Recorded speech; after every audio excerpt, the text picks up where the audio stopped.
Gloire à Dieu, que le nom de notre Seigneur soit béni. Merci à ceux qui nous prennent en marche et ceux qui suivent nos enseignements. Nous abordons la quatrième partie, voilà, entière, sur des parties entières, au niveau de l'audio. Voilà. On verra que c'est la 7e partie, parce que chaque partie vidéo est divisée en 2 parties au niveau des audios. Voilà. Donc nous abordons la 4e partie de notre étude biblique, comment méditer la Bible. Et donc, à la suite de ce que nous avons dit, j'invite celui qui tombe sur cette vidéo, sachez qu'il y a 3 parties importantes précédentes qui ont été données. Et il vous les faut écouter. Prendre le temps tranquillement chez vous pour les écouter. Certainement, ça va vous faire du bien. Si votre souci est de plaire à Dieu, que vous voulez comprendre l'Écriture, vous voulez avoir une intimité avec le Seigneur, vous voulez davantage le connaître, je crois que cet enseignement vous est utile. Et donc, prenez le temps tranquillement de le suivre après. Vous les avez et en audio et en vidéo sur le compte Facebook, mais sur le compte YouTube. Donc, je vous invite pour retrouver les 3 premières parties et tous les autres enseignements qui ont été donnés. Allez les retrouver sur le compte YouTube. Vous avez le lien juste après le titre, là, d'en haut. Vous allez là, le titre que j'ai mis. Vous allez voir le lien du compte YouTube. Vous cliquez dessus, vous abonnez à la page. Et puis, bon, vous allez trouver ces vidéos-là. Voilà. C'est généralement les toutes premières, les vidéos que vous voyez affichées sont les dernières. Je crois qu'il doit y avoir près de 200 vidéos au moins sur ce compte-là. Et 200 études bibliques, 200 thèmes, pas 200, 200 vidéos, voilà. Voilà, il y en a qui abordent plusieurs thèmes à la fois. Donc, il y a plus de 200 vidéos d'enseignement dessus. Et je pense que ça peut vous être utile. Voilà, abonnez-vous. Et puis aussi, partagez la page, recommandez-la aux frères et aux sœurs qui ont envie de s'attacher à la parole, qui recherchent vraiment une vie intime avec le Seigneur, à mieux le connaître, mieux comprendre l'Écriture. Voilà. Et aussi, vous pouvez, comme je dis, aussi avoir ces enseignements en version audio. Parce que après le YouTube, vous avez le lien du compte WhatsApp. Vous pouvez cliquer dessus pour atterrir sur notre groupe, vous m'écrivez. Voilà, vous venez sur le groupe et puis bon, on peut échanger. Voilà. Et puis vous donnez les audios de différents enseignements. Que Dieu vous bénisse, que sa paix vous soit multipliée. Je suis le frère Ben. Je suis là encore pour ce matin pour donner la parole de l'Éternel. Donc nous poursuivons. Nous étions en train de dire, nous avons vu déjà qu'est-ce que méditer, qu'est-ce que la Bible, l'histoire des traductions, et on a vu aussi l'attitude qu'il faut avoir face à l'Écriture, vraiment que la Bible est telle qu'il ne faut rien ajouter, rien à retrancher, comment et la considération de Jean, chapitre 1, verset 3, et donc je vous invite à les revoir, ça va vous aider à mieux avoir le tout de cet enseignement, c'est important. Voilà. Donc ici, nous parlons, nous poursuivons notre étude en mettant l'accent sur un élément important. Il y a un seul qui nous aide à comprendre, à connaître l'Écriture, c'est le Saint-Esprit. L'Esprit de Dieu. Sans lui, on ne peut rien faire. Le Seigneur dit, ce n'est ni par la force, ni par l'intelligence, mais c'est par mon esprit. Le Saint-Esprit, c'est Yeshua présent en nous, sous sa forme spirituelle. C'est lui le Saint-Esprit. L'Esprit de Dieu, c'est lui. Yeshua a dit, quand il parlait aux disciples, lors de son dernier discours, que je vous invite à lire, Jean, depuis le chapitre 13 jusqu'au 17, les derniers moments que le Seigneur passait avec ses disciples, tout ce qu'il a dit là était important avant la crucifixion. Et donc, le Seigneur nous a fait comprendre que sans son esprit, on ne peut rien faire. Je m'en vais. Je vous enverrai le consolateur. Il prendra de ce qui est moi et il viendra vous l'annoncer. Voilà. Et donc, je m'en vais, je ne vous laisserai pas orphelin, je reviendrai. C'est lui-même, en fait, qui vient sous la forme spirituelle. Et donc, sa parole étant esprit et vie, c'est lui seul, c'est lui qui nous aide à la comprendre. Il a choisi de nous donner cette parole-là, de nous conduire dans les profondeurs de cette parole, de nous amener à la comprendre davantage à l'image, il a choisi de le faire à l'image de la croissance du nourrisson, depuis sa naissance jusqu'à son âge de maturité, de pleine maturité et à sa mort. C'est là l'image du parcours de la foi. Voilà. De la même manière que le corps physique naît là et puis se développe ainsi de suite sur un parcours, c'est comme ça, un peu, c'est cette image-là, la conversion. Je nais comme un nouveau-né, une nouvelle naissance et je grandis au fur et à mesure. Je mange en fonction de mon âge, ainsi de suite. Donc le Saint-Esprit nous permet d'aller dans les profondeurs de sa parole au fur et à mesure que nous grandissons. Ça, il n'y a pas un temps déterminé pour dire non, après un mois, tu es comme ça, après 2 mois. Si quelqu'un fait ça, c'est qu'il essaie de... il fait autre chose. Seulement, le Seigneur met du temps. Et il travaille en nous en fonction de la disposition de notre cœur. Donc si, toi qui as accepté Christ, tu aimes prendre le temps à méditer, tu la comprendras davantage, plus vite que celui qui ne lit qu'un verset, qui a du mal même à s'approcher dans la journée ou qui n'étudie pas. Vous n'aurez pas les mêmes résultats.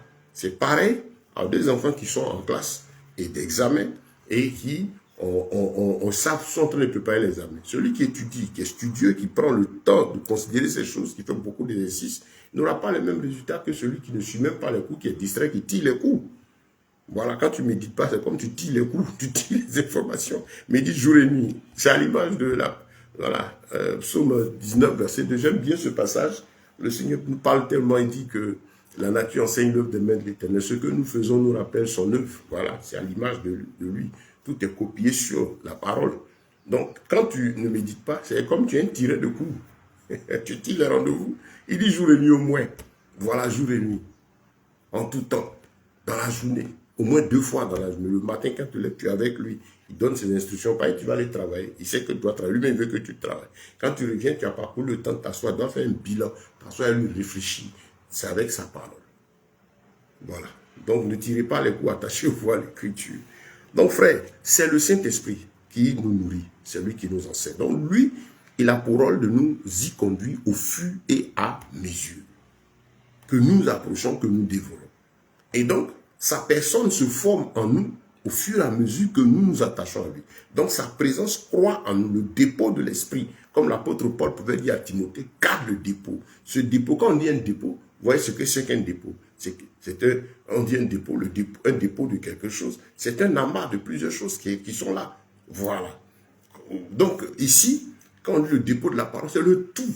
Voilà ce que tu as reçu. Mais ce n'est pas un coup, ça vient un peu, ça s'est accumulé, ça a formé une masse qui est là. Est-ce que tu as un dépôt?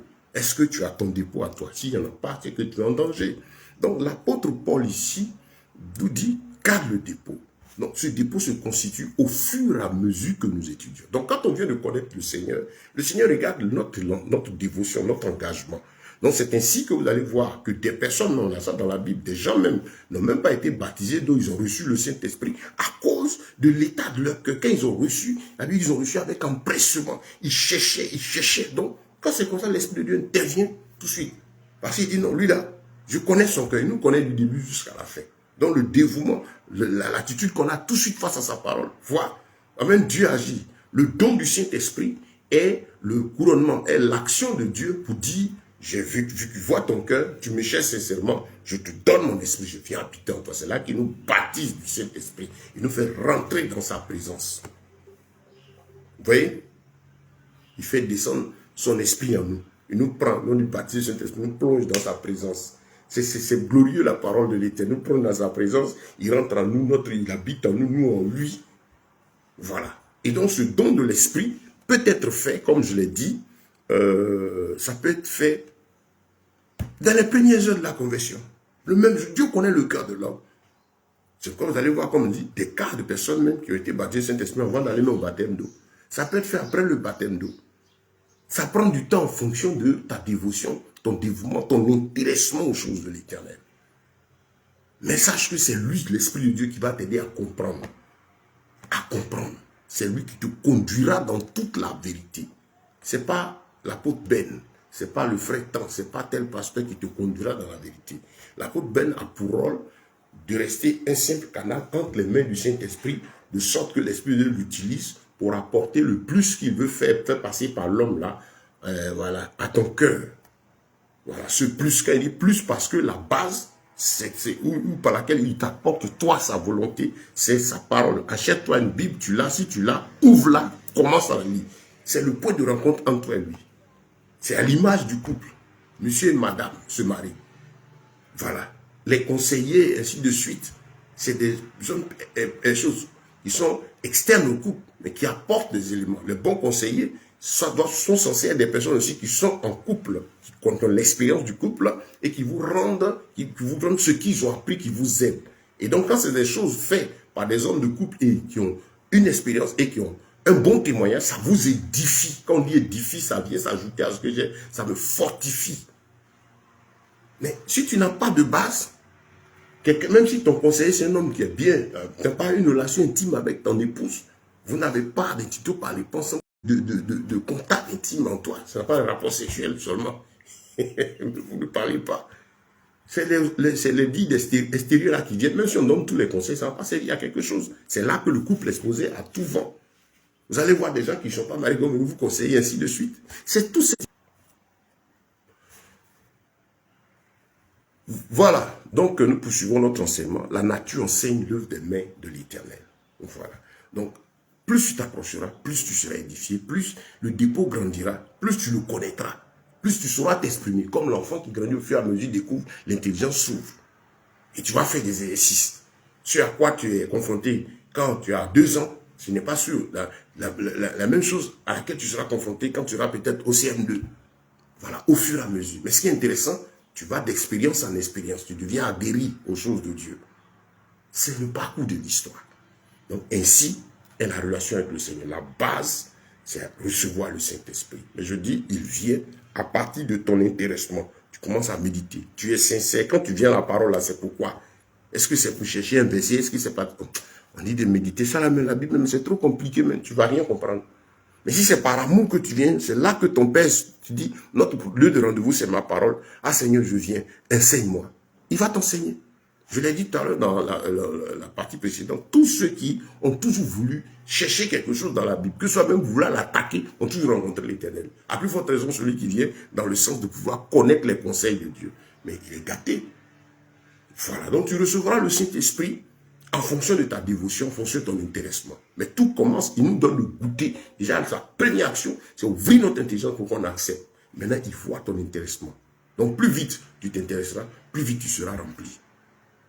Voilà, donc c'est par le Saint-Esprit qu'on pourra toutes choses. À part lui, personne d'autre ne peut quoi que ce soit. Et il a dit, celui qui m'aime, c'est celui qui garde mes commandements. Le Père et moi, nous viendrons nous ferons connaître, nous viendrons faire notre demeure, celui.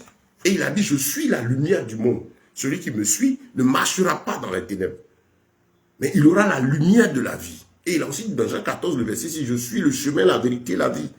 C'est lui qui t'aide à comprendre. C'est lui qui nous donne l'explication. Mais à partir de quelque chose, il a voulu ça. C'est notre part, sa parole. Puisqu'il nous a donné un cerveau, une intelligence, et que nous sommes dans l'aspect physique ici, dans ce corps, il a besoin de passer par un élément physique pour nous parler. Donc, sa parole qui est là, c'est physique, la Bible. Mais quand tu t'approches, il t'aide, maintenant il nourrit ton âme, il nourrit ton esprit. Je vous en supplie. Après ce qu'on vous demande, pardon, méditez, aimez méditer. Voilà. Et à partir de là, vous allez prier. On prie en fonction de ce qu'on sait. Et comme on le disait tout à l'heure, Dieu n'exauce que ce qui le glorifie. Ce n'est pas les prières qu'il exauce. Il exauce ce qui le glorifie à travers sa volonté. Voilà. Avant même qu'on ouvre la bouche, il y a certaines choses même pour lesquelles on n'a pas besoin de prier. Le Seigneur va agir. Il y a des choses maintenant pour lesquelles on a besoin de prier, que notre participation à rappeler au Père ce qu'il a dit.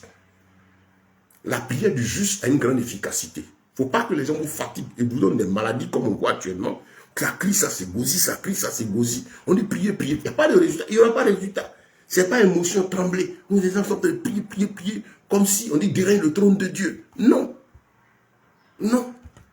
Il n'est pas quelqu'un qu'on dérange. Ce qui va amener Dieu à te rencontrer, t'écouter, c'est que tu sois dans la sanctification. Ésaïe 59, ce qui met une séparation entre lui et nous, qui fait qu'il n'écoute pas, qui fait qu'il ne regarde pas, il ne tend pas sa main sur le péché. Tu es dans le péché. Et c'est toi qui passes 3 heures, 4 heures à vociférer, à crier au milieu de la nuit, à dire d'après toi, tu cherches les démons. Et rien ne change. Tu vas te fatiguer. Tu as créé ulcère, des cancers de gorge, des problèmes dans les entrailles, colopathie et tout ça, maladies, migraines et tout, des dépressions. Parce que c'est parce que le Seigneur a dit. Voilà. On ne met pas pression sur Dieu. La pression, si tu veux dire même amener Dieu à agir, il faut obéir à sa parole. Il faut lui plaire. Les biens, tout ce qui est matériel, c'est le résultat, la conséquence de l'obéissance à Dieu. Ah, tu as ça, j'ai marié. On ne se soucie pas devant le Seigneur, Dieu marié. Non. Il a dit, il n'est pas bon que l'homme soit seul. Donc, selon la parole, il t'a dit que tu vas te marier. C'est un fait, c'est un acquis. Mais seulement, c'est plus tout ce qui va te préoccuper, c'est comment ça va se passer, à quel moment. Mais là encore, il dit, il est souverain. Et donc, toi, tout ce que tu as fait, c'est dans quelle disposition il doit me mettre pour que la chose de Dieu s'accomplisse. Il t'attend à la sanctification, il t'attend, il dit, suis-moi, fais ma volonté. Puis, au jour où moi j'ai fixé, je vais te bénir, il va t'informer. Moi, quand mon heure de mariage est arrivé, le Seigneur me dit, ton heure de te marier est arrivée. Et ça n'a pas duré, il a ouvert les portes. Mais je n'étais plus occupé là, j'étais occupé à chercher la face de mon Dieu. Je commençais à servir le Seigneur pleinement à l'année 97. On a commencé en 96, j'ai fait 96, mais en 97 déjà. On a commencé plein dans le ministère, donc chercher le Seigneur. Donc bien aimé, c'est cela. J'espère que vous comprenez ce que nous sommes en train de dire et que ça sert vraiment à vous édifier. Donc soyez remplis du Saint-Esprit. C'est lui qui vous conduira. Donc tu as besoin de méditer parce que la Bible déclare que quoi? La foi vient de ce qu'on entend et ce qu'on entend vient de la parole. C'est à partir de ce qu'elle dit là que nous prions. C'est pas la foi vient de ce qu'on entend et ce qu'on entend vient de la parole de Dieu. Non. La foi vient de ce qu'on entend et ce qu'on entend par la parole de Dieu. Dans les versions anciennes, c'est cela. Dans Darby et les versions les plus anciennes, il y a moins d'erreurs, c'est cela. La foi vient de ce qu'on entend et ce qu'on entend par l'écriture. Ce n'est pas tout ce qu'on dit, ce n'est pas ce que moi j'ai dit, ce n'est pas ce que Bishop dit de lui-même. Ce que je dis de moi-même, de mon émotion, de ma pensée, ce n'est pas de ça que ta foi doit venir. Ta foi doit venir de ce que l'écriture dit. C'est vrai, je dis. Est-ce que le frère Ben l'a dit? Mais qu'est-ce que l'écriture dit à propos? Voilà. Et c'est à partir de là, comme les chrétiens de Béret, tu m'écoutes, ce que je suis en train de prêcher, tu vas te vérifier aussi. Et puis maintenant là, parce que tu es conscient que Dieu n'exauce que ce qui le glorifie et que tu es le Père, tu adores le Saint des Saints, le Roi des Rois. Et la crainte fait que tu cherches les choses saintes à lui plaire. Tu vas aller devant sa volonté. Et quand tu t'as guéri, tu marches dans ses voies, au fur et à mesure que sa présence te remplit, si quelqu'un est en train de prêcher directement quand il te fait savoir, tu sens en toi que c'est ton Père qui parle à travers l'individu. Si ce n'est pas ton Père qui parle, tu sens aussi cela. Mais ça vient avec la maturité. Il parle, l'Esprit de Dieu nous oriente. Ainsi, tu ne vas pas prier en vain. Ainsi, ta prière n'est pas obligée de durer des heures. Mais tu prieras poussé, guidé par le Saint-Esprit. La Bible dit que l'Esprit nous aide par des soupirs inexprimables. Parce que nous ne savons pas ce qu'il convient de demander. Nous demandons, on obtient mal parce qu'on demande mal. Il faut demander par l'Esprit, pour la gloire de Dieu, selon que cela l'honore et selon qu'il a été établi depuis les temps anciens. Parce que rien de ce qui s'exécute, rien de ce qui se passe n'est nouveau devant Dieu. Ce n'est pas parce que tu as prié que Dieu a fait. Il faut bien comprendre cela. Mais c'est parce que tu es dans la volonté de Dieu que Dieu amène à exécution ce qui lui plaît, ce qu'il a prévu. Voilà. Et ce qu'il exécute là, ce qui apparaît là, lui, il avait déjà préétabli ça. Puisqu'il dit qu'il nous a créé un Yeshua pour de bonnes œuvres qu'il a préparées depuis les temps anciens. Donc ce qui arrive n'est pas nouveau devant lui. Quand on remonte dans sa grandeur, donc ça amène l'homme à rester calme face à la parole de Dieu. Donc c'est pourquoi il faut comprendre. Tout ce qui n'est pas le produit de la foi est péché. Dans lui, ce qu'on dit, c'est qu'il n'est pas le produit d'une conviction. Non, on a déjà démontré cela. Nous ne venons pas, ce n'est pas ce dont je suis convaincu. La Bible dit dans les versions anciennes, tout ce qui ne vient pas de la foi. Vous voyez un peu, tous ces passages sont importants. C'est très important pour nous. Voilà, que Dieu vous bénisse. Donc, sachez qu'il faut être conduit par l'Esprit de Dieu. Maintenant, comme je le disais à la fin de la deuxième partie, la dernière fois, dans la Bible, l'un des éléments importants aussi à connaître, qui doit vous servir chaque fois que vous abordez un sujet, c'est dans quel temps, dans quelle répartition du temps se trouve ce texte-là. Parce que vous remarquerez dans l'Écriture, on parle en général de deux périodes. L'époque de l'Ancienne Alliance et l'époque de la Nouvelle Alliance. On appelle le temps de la grâce et le temps de la loi, qui est l'ancienne. On voit deux temps. Mais en réalité, sinon, l'Écriture nous révèle plus que cela. Parce qu'il y a le premier temps, le temps du commencement, qui fut en Éden. Donc, de la création d'Adam jusqu'à l'entrée en scène du péché, il fut le premier temps. Comment les choses se passaient. Donc, quand vous abordez un sujet, vous essayez de voir à quel moment ça se passait. Voilà, en général, presque toute notre histoire, nous humains, se passe. Et ce qui nous concerne, c'est depuis l'entrée en scène du péché. Pour nous qui sommes là, nous, dans notre époque, par exemple, aujourd'hui, moi où je suis, toi où nous sommes dans ce qu'on appelle le temps de la Nouvelle Alliance. Voilà, que les gens disent le temps de la grâce. On est sous le temps de la Nouvelle Alliance. C'est plus clair comme ça dans l'esprit. Parce que le temps de la grâce, effectivement, le temps est sous la grâce. On est sous la grâce. Le temps où encore la grâce de Dieu demeure. La grâce, c'est ce pardon l'occasion que Dieu donne à tout le monde de se repentir et d'être sauvé. C'est là qu'on parle de temps de grâce. Ça ne veut pas dire le temps qui excuse tout. Vous comprenez? Donc, premier temps d'Adam jusqu'à l'entrée en scène du péché. Deuxième temps, de l'entrée en scène du péché jusqu'à la croix, à la crucifixion. Parce que c'est à la croix que va s'accomplir le deuxième temps. C'est-à-dire l'entrée en scène du péché et tout le temps de la loi. Il a été annoncé que cela allait aboutir à une autre époque, à l'accomplissement de quelque chose. Voilà. Le troisième temps dont on parle de la nouvelle alliance. Donc, quand vous avez cette compréhension, c'est important. Et donc, la nouvelle alliance, c'est ce troisième temps, c'est-à-dire de la crucifixion jusqu'à maintenant, jusqu'à la fin de ce premier ciel, de cette terre, de tout ce temps-là. Voilà, jusqu'à l'avènement du Mashiach, jusqu'à la fin. Voilà, le temps de la grâce. On dira même, on la situe jusqu'à l'avènement de Christ. L'avènement de Christ, c'est qu'il va revenir, donc vire les cieux, tout œil le verra, il va venir enlever l'Église. Nous partirons avec lui, il va venir nous enlever. Ceux qui auront gardé la foi, il va nous enlever. Et la grâce là sera finie. Donc ça, c'est jusqu'à cette époque-là, et ce troisième temps. Maintenant, le quatrième temps qui est annoncé par l'Écriture, c'est l'éternité. Et donc, ces 4 temps concernent l'histoire de l'homme. Parce que Dieu, lui, n'est pas dans le temps, il est éternel. Mais donc, ces 4 périodes-là, ces 4 répartitions du parcours de l'homme, là, de l'histoire de la création jusqu'à maintenant, parlent des périodes pour nous aider à comprendre tout ce qui a cours, tout ce qui s'est passé, tout ce qui se passera. Donc, c'est important de connaître cela, de sorte que quand vous abordez un sujet biblique, ça vous aide. On dit méditer, c'est réfléchir, étudier, prendre la chose, fouiller, essayer de comprendre. J'ai pris tel texte. Je regarde par exemple, c'est dans Chronique. Je me trouve quoi? Où?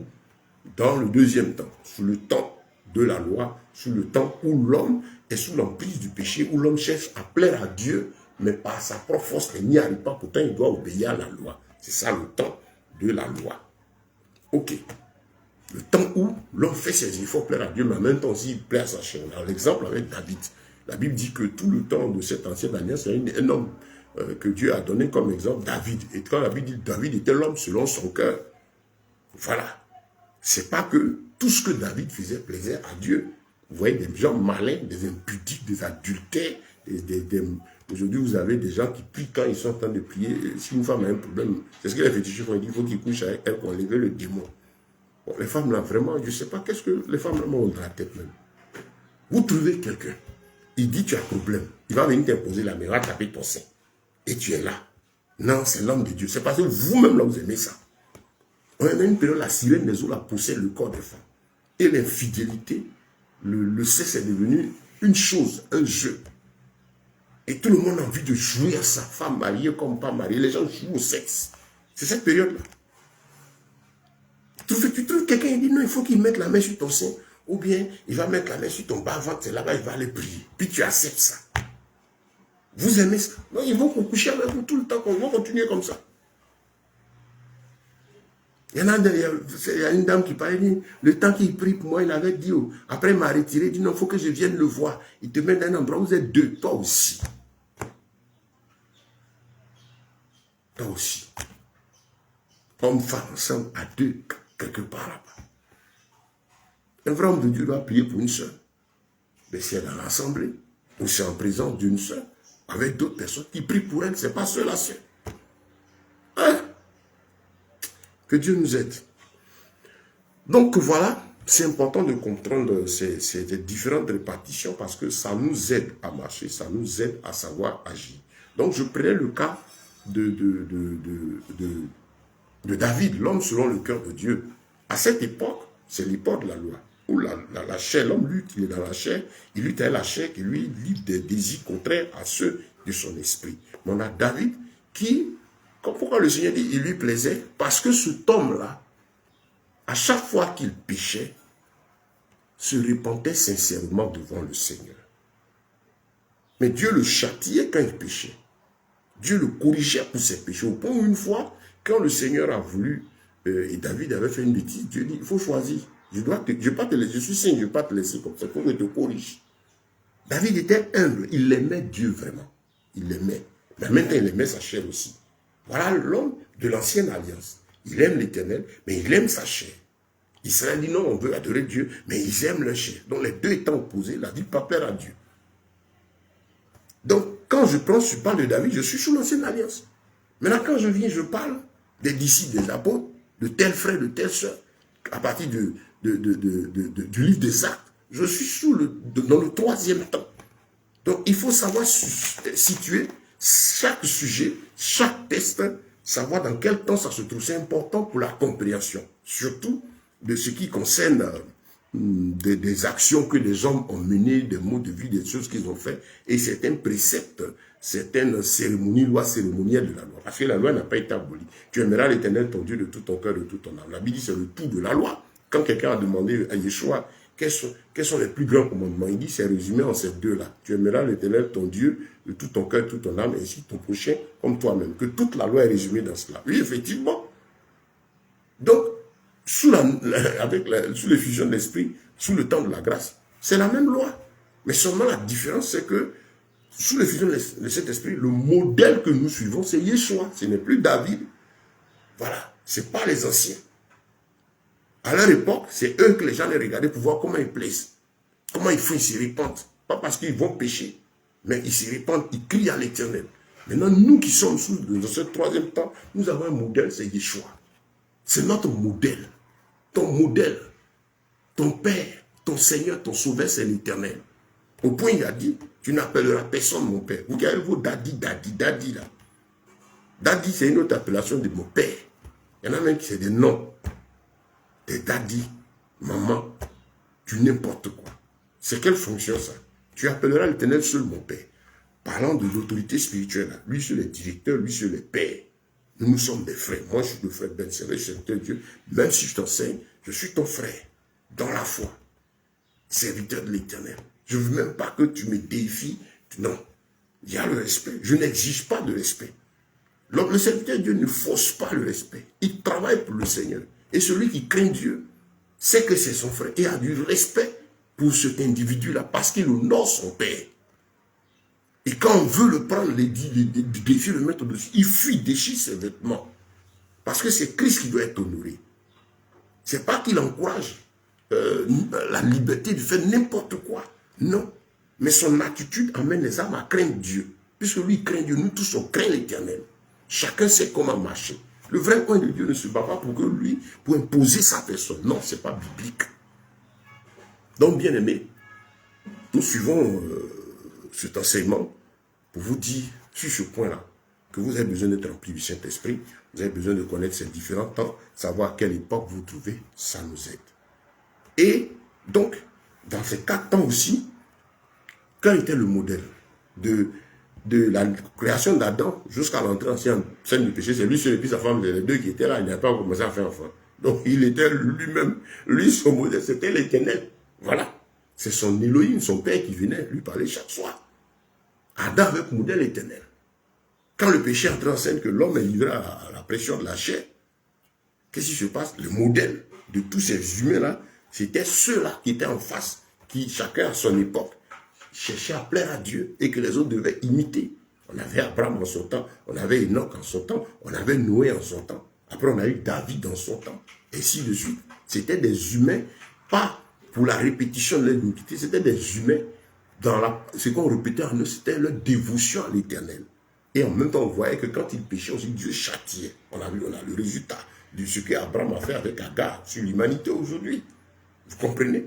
Donc, c'était des leçons. Ils aimaient Dieu, mais ils étaient aussi dans la chair. Ils se sont soumis à la chair, ça a eu des conséquences.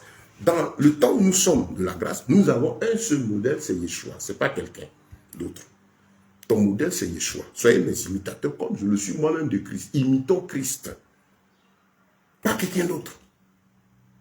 Tu vois, bon, on ne le voit pas, mais imite-le. On te dit de l'imiter. Pour le connaître, pas sa Bible.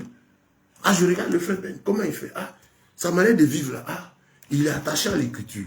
Ah, c'est comme ça que le Seigneur dit. Comme tu vérifies, tu vas voir que tu verras si je suis imitateur du maître ou pas. Si je confesse Yeshua venu en chair, il dit, tu reconnaîtras ceci un vrai coin de Dieu. 1 Jean, le chapitre 4, il confesse Yeshua venu en chair. C'est-à-dire celui qui dit qu'il est de Dieu là. Quand vous le voyez dans sa vie de tous les jours, il vous rappelle le Mashiach. dans sa simplicité, dans son effacement, dans son humilité. Il ne cherche pas chaise royale et puis là, s'il y a une photo. Christ, posez-vous la question. Leur chaise royale, leur atmosphère, leur gloire, si c'était Yeshua, est-ce qu'il a le fait? Si tu te poses cette question, tu vas comprendre beaucoup de choses. Tu vas fuir ces gens-là. Parce que toutes ces manières ne n'ont pas Dieu. Eux, ils créent les trucs pour leur honneur. Ils ont créé leur business, leur entreprise. Il faut qu'ils soient vus. Le gars a créé son business, son entreprise. Donc, il marche en fonction de ça. Donc, voilà, frère.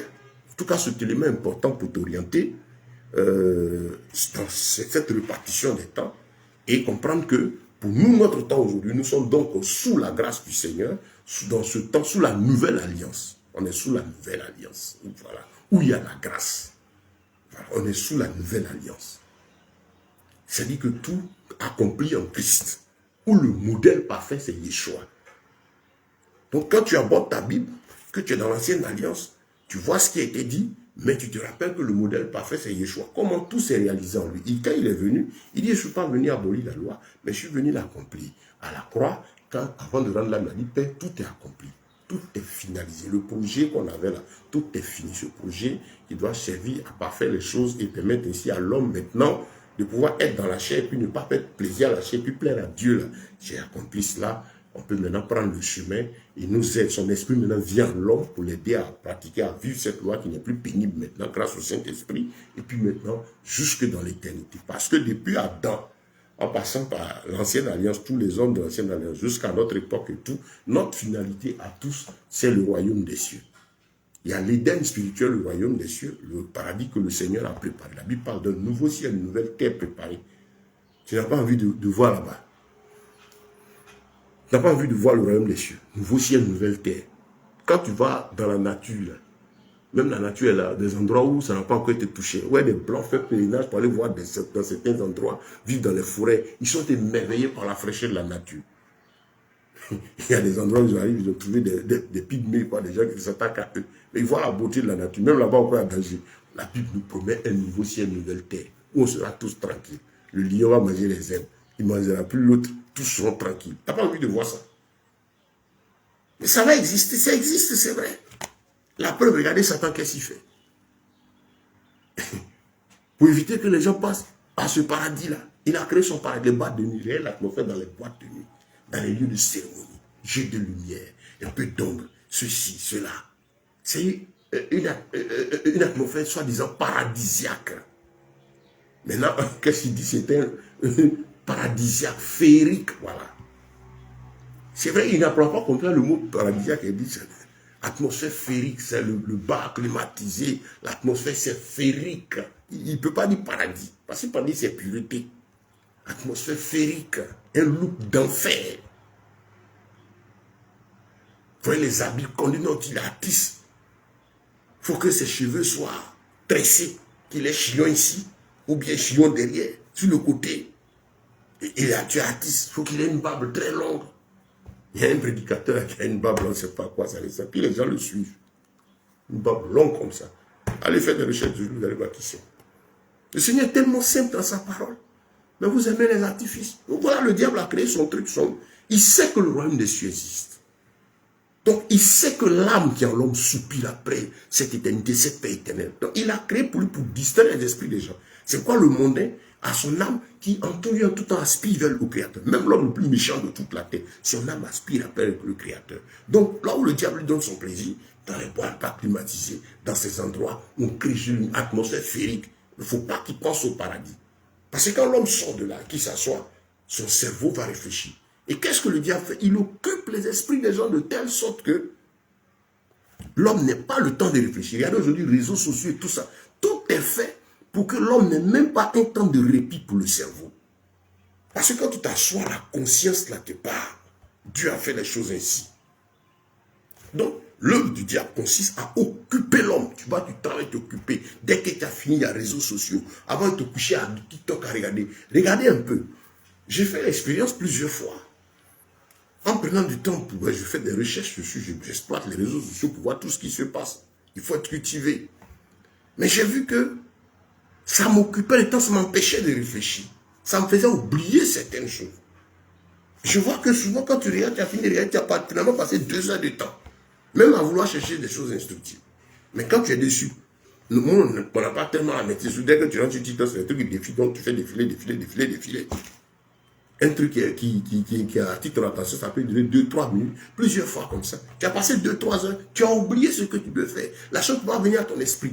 Ta vue est focalisée dessus. Vous voyez même ceux qui connaissent, vous êtes informés, vous regardez ceux même qui ont créé ces smartphones et autres. J'ai regardé un documentaire qui parle de l'un de ces créateurs-là qui dit lui-même ne permet pas que ses enfants touchent à ça. Et il suivait le temps où doivent avoir ces appareils à leur main et le temps qu'il faut passer dessus. Vous avez l'histoire de TikTok qui est chinois, mais il y a le TikTok, qui m'a dit, il y a le volet TikTok purement éducatif, et que les Chinois peuvent regarder, les enfants chinois peuvent regarder, c'est pas l'accès au TikTok général que nous on a là. Tout est fait de sorte à ce que les informations soient filtrées, parce qu'ils savent l'impact sur le cerveau. Donc le diable sait l'importance pour le cerveau de prendre de la tranquillité et de réfléchir. C'est ça la méditation. C'est pourquoi il se bat pour ne pas que tu lises. Parce que quand tu vas prendre l'habitude à t'asseoir, tu vas commencer à lire. Ton esprit va s'ouvrir. Parce que ton âme, là, c'est sa nourriture qui est là. Que tu sois pécheur, quoi que ce soit. Quand tu prends le temps de t'asseoir et prends la Bible, il y a toujours quelque chose, Dieu a fait toujours pour préoccuper. Parce qu'il sait que l'âme, là, c'est sa nourriture qui est là. Et forcément, un contact va se produire. La vie va venir. Donc, le monde, il les occupe au maximum. Il est distrait au maximum. Et là où il laisse l'homme penser au paradis, c'est quand l'homme meurt, on s'en va enterrer là. Rest in peace. Tout le monde a envie d'aller au ciel. Tout le monde. Tu crois que ta comédie, vos comédies que vous jouez là, Dieu est là, il est assis là-bas. Et c'est vous qui le programmez. Vous vivez comme vous voulez. Et quand tu as péri malheureusement dans cette situation, on va venir faire rest in peace. Que son âme repose en paix. Prions pour le repos de son. On ne prie pas, on ne négocie pas pour le salut. Après la mort, là, ça ne sert à rien.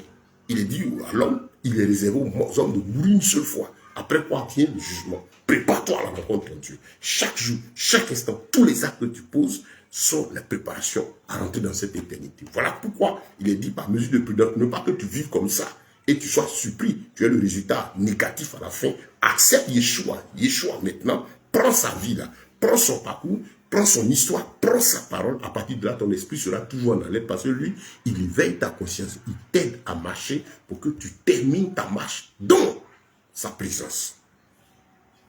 Voilà ce que le Seigneur nous donne, bien-aimé. Donc, dans ces 4 ans, nous avons notre modèle. C'est Yeshua et personne d'autre. Donc, voyez, pour méditer la Bible, on ne peut pas vous donner, la Bible n'est pas un livre de potions magiques. Je ne vais pas vous dire tel verset, quand vous prenez, voilà ce que ça veut dire. Non, je ne suis pas dit là-dessus. Je m'amuse à le faire, c'est que je m'égare. Mais je sais que par l'esprit, ce que j'ai à dire, frère, quand tu abordes l'écriture, ce qu'on essaie de vous donner, c'est l'ossature, c'est un peu comme le squelette, les éléments qui vous servent à entrer dans sa prison. 1. Être rempli du Saint-Esprit. Mais être rempli du Saint-Esprit, ça vient au fur et à mesure que tu commences à exploiter la parole.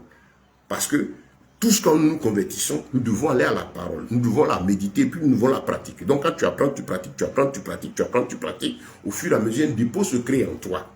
Et l'Esprit de Dieu voit ton intéressement et il vient habiter en toi. Le Père m'aime parce que je fais toujours ce qui lui est agréable. Celui qui m'aime, c'est celui qui garde mes commandements. Le Père et moi, nous l'aimerons, nous viendrons faire notre demeure chez lui. C'est-à-dire, son esprit va venir faire sa demeure chez toi. Quand il va voir que ce qu'il dit là, tu exécutes, il dit, ah donc, allons chez lui. Parce qu'il est saint. Matthieu 7,7. Demandez, vous recevez. Mais allez lire le verset 6, il dit, ne donnez pas les choses saintes aux chiens. Donc Dieu même nous parle, avant de dire le verset 7 là, de Matthieu 7 là. Lisez le 6. 6 et 7, vous comprenez. La parole de Dieu, c'est un tout. Vous dites qu'il ne donne pas il ne va pas donner son esprit à quelqu'un qui va venir jouer le Saint-Esprit. Non. L'esprit de vérité, non. Il le donne à celui qui manifeste vraiment de l'intérêt pour sa parole. Et comme on l'a dit, ça ne demande pas une certaine époque, il n'y a pas un temps déterminé pour cela. C'est en fonction de ton engagement, de ton intéressement aux choses de l'Éternel et de ton obéissance, ta soumission, tes efforts, un renoncement de soi. La Bible dit que nous renonçons à nous-mêmes. Matthieu 16, verset 24. Si celui qui ne renonce pas à lui ne peut pas le suivre.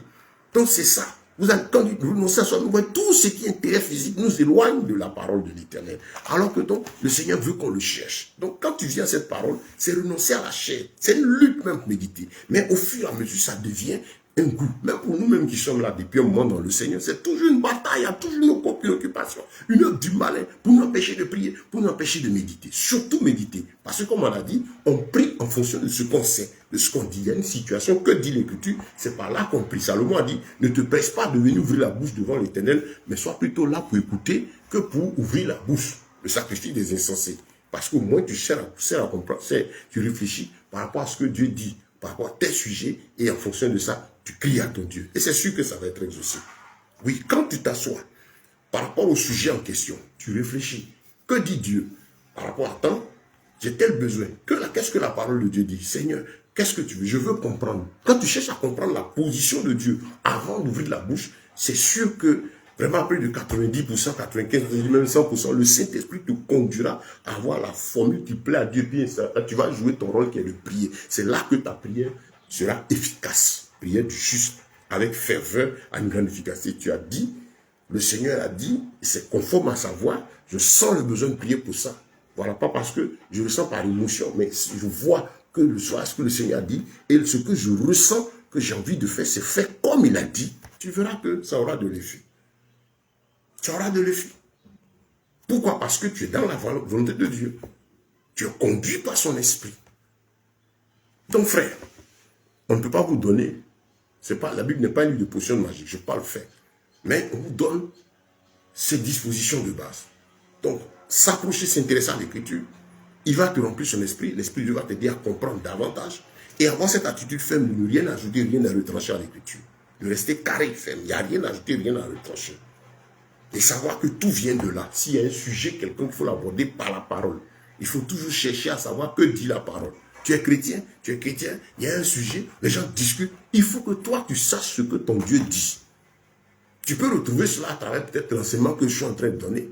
Mais je te donne, tu es sens aussi. Tu dis, ah, quand tu écoutes, je te donne la paix. Tu sens que c'est ton Dieu qui dit. Mais il faut aller à l'écriture aussi, parce que je donne des versets pour que tu ailles fouiller, pour que la chose s'asseye en toi.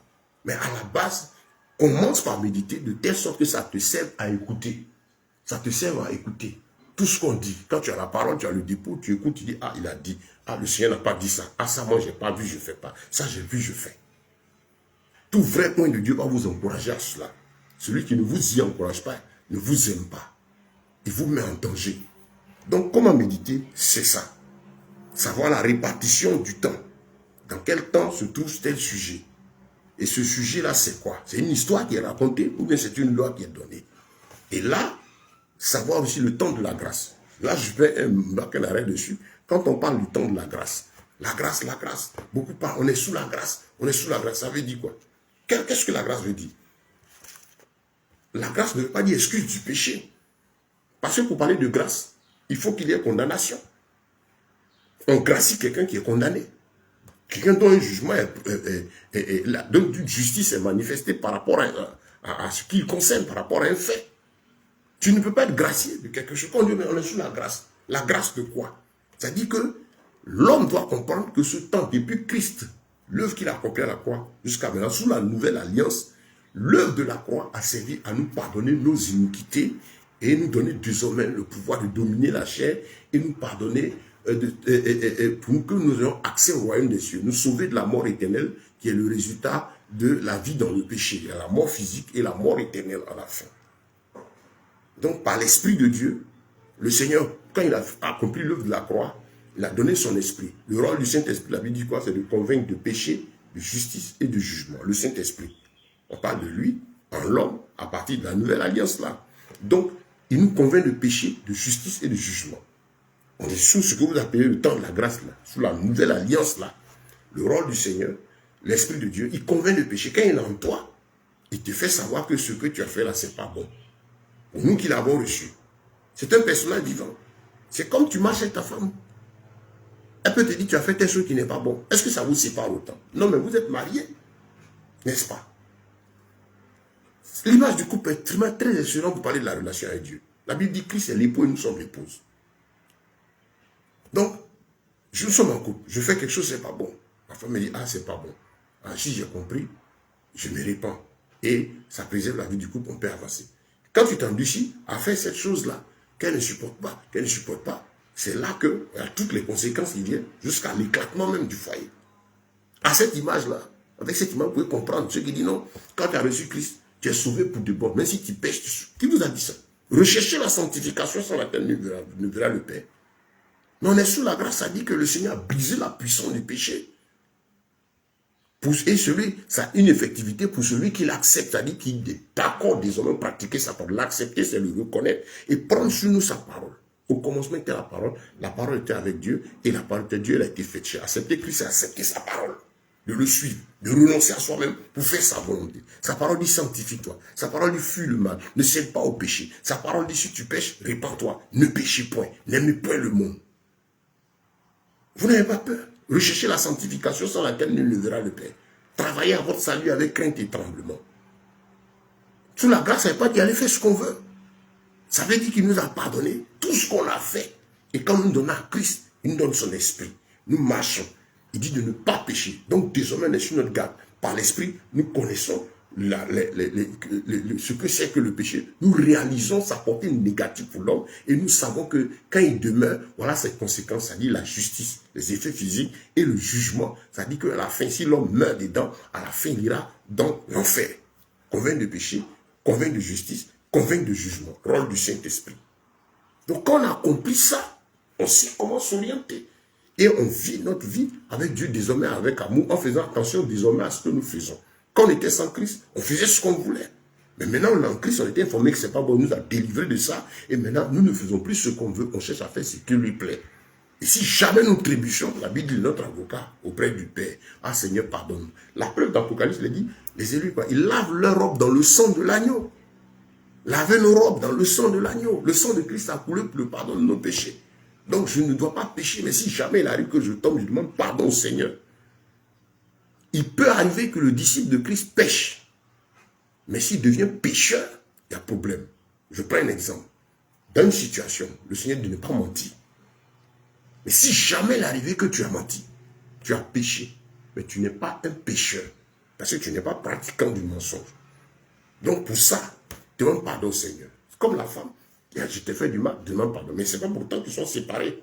La séparation va arriver quand il va y avoir résistance persévérante dans le mal.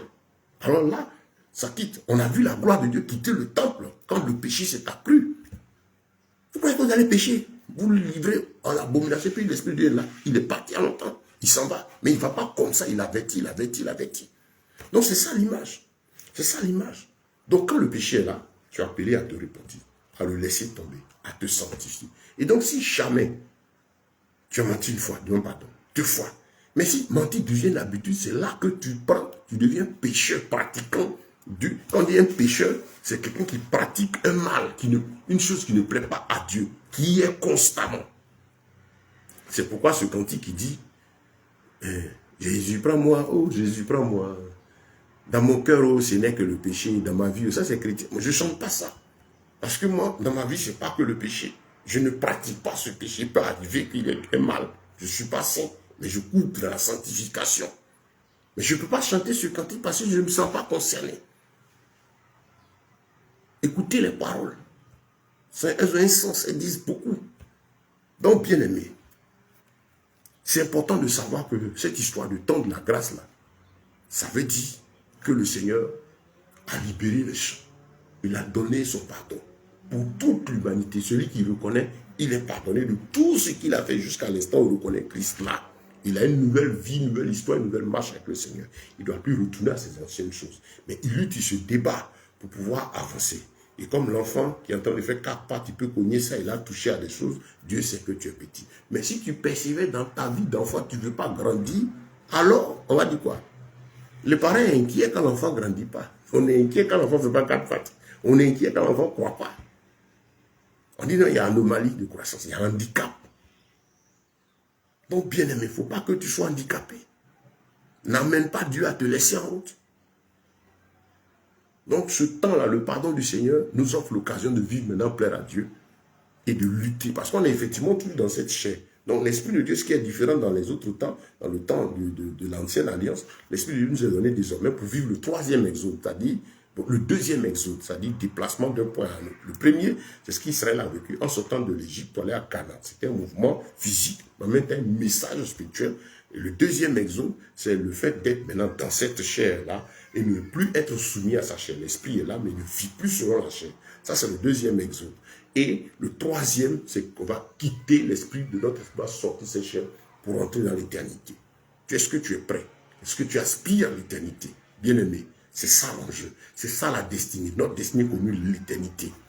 Ne tombe pas dans ces histoires de destinée, ceci là. Tout ça, c'est les stratégies du diable pour te faire oublier ce pourquoi Christ est venu. La vie éternelle, l'éternité, les signes, les temps montrent que le Seigneur n'est pas loin. Donc, frère, il est plus que jamais temps de vous attacher à ta Bible. Attache-toi à ta Bible.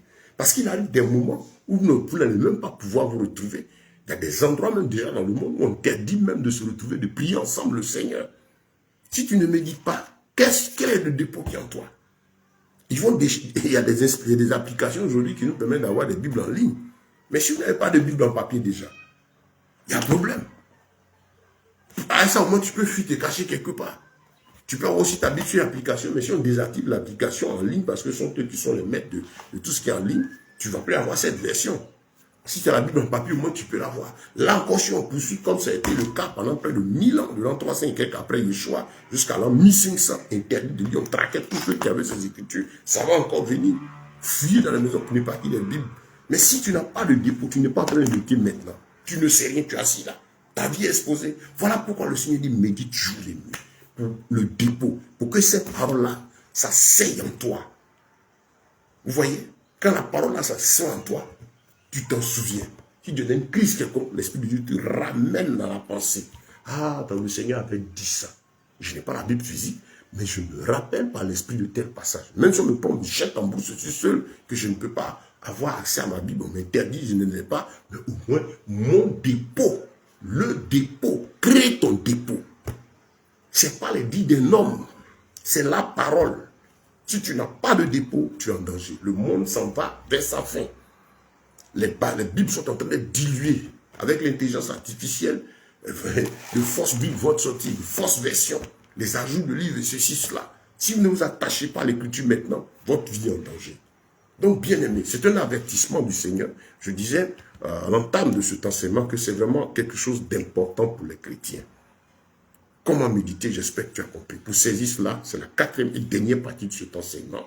Retrouvez cet enseignement sur le compte YouTube, vous l'avez dans le titre. Abonnez-vous au groupe, atterrissez sur le compte YouTube, vous aurez ces différents enseignements.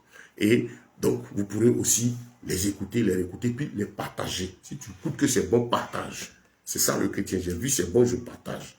Voilà, abonnez-vous au compte et puis mettez aussi un pouce, comme on dit, le like, là, le j'aime. Ça permet à l'algorithme de présenter la vidéo à d'autres personnes.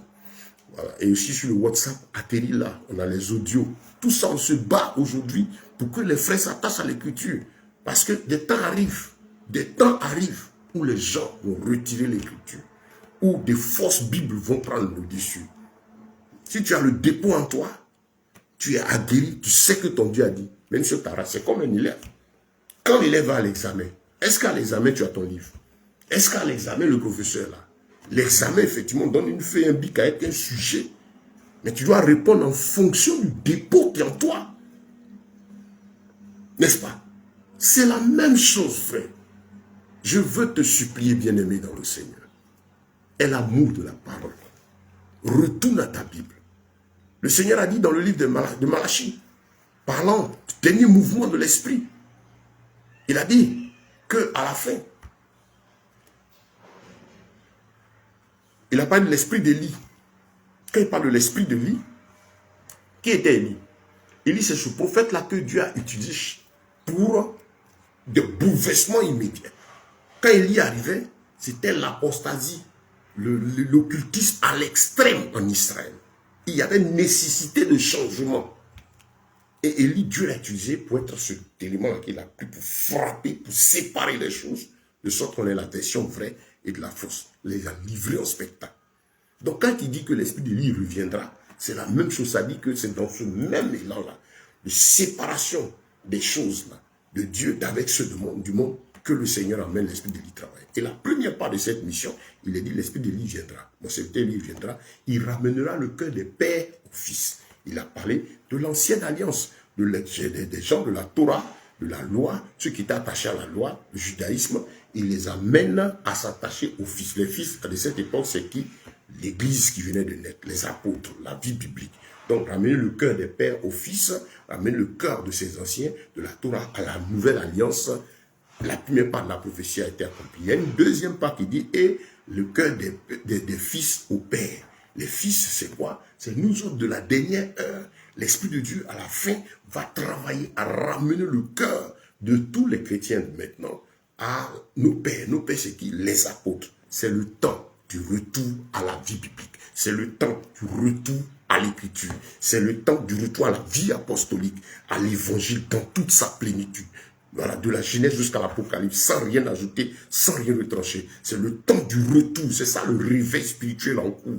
Le mouvement, le dernier mouvement de l'esprit consiste à ramener le cœur de tous ses enfants à sa parole. Le retour de la vie biblique, le retour du comportement de l'épreuve de toutes choses à la lumière de l'écriture, le retour de la prière par l'esprit, conformément à la parole de Yeshua, il faut préciser. C'est pourquoi vous voyez le diable sait que le Seigneur vous donne la force de prier, mais de prier par l'esprit et conformément à l'écriture, qui est différent de ce mouvement dit de prier. Vous voyez, le diable défense de prier, surnaturel, tout ça. Le retour, effectivement, le mouvement de l'esprit, vous venez attester de la parole, le retour de la parole, de la prédication.